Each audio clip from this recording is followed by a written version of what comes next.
BJP এরা হচ্ছে দানবিক party, 100টা seat লুট করেছে। वो बोलने दीजिए, हारने का बाद बहुत बोलता है। দীর্ঘ 15 বছরের তৃণমূল শাসনের অবসান ঘটিয়ে এবার পশ্চিমবঙ্গের মসনদে বসতে যাচ্ছে বিজেপি। পার্টির কর্মসূচির ব্যাপ্তি 205 বনাম 84।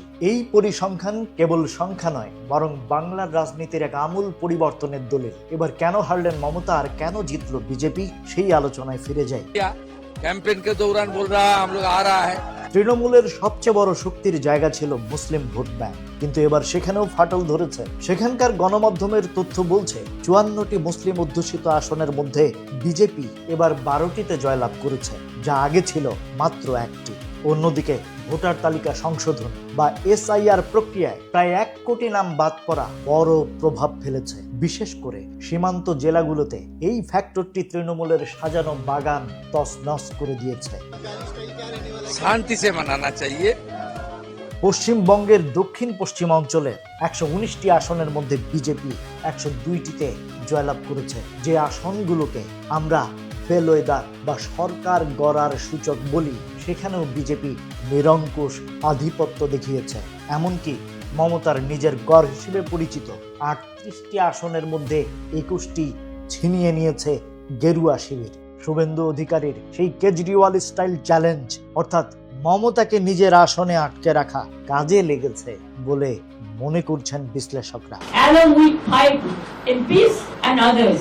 যে নারী ভোট তৃণমূলের জয়ের কাণ্ডারি ছিল, এবার তাতেই ধস নামিয়েছে আরজি কর কাণ্ড।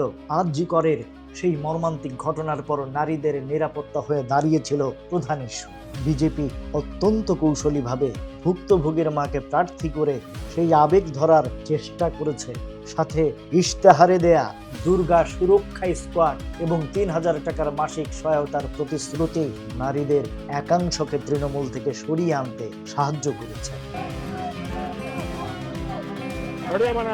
মমতা বহিরাগত তত্ত্ব মোকাবেলা করতে বিজেপি এবার অস্ত্র করেছে বাঙালিয়ানাকে। মোদিজির ঝালমুড়ি খাওয়া কিংবা বিজেপি নেতাদের মাছ খাওয়ার ছবি ভোটারদের কাছে এই বার্তাই পৌঁছে দিয়েছে যে তারা বাঙালির সংস্কৃতিকে হস্তক্ষেপ করবে না।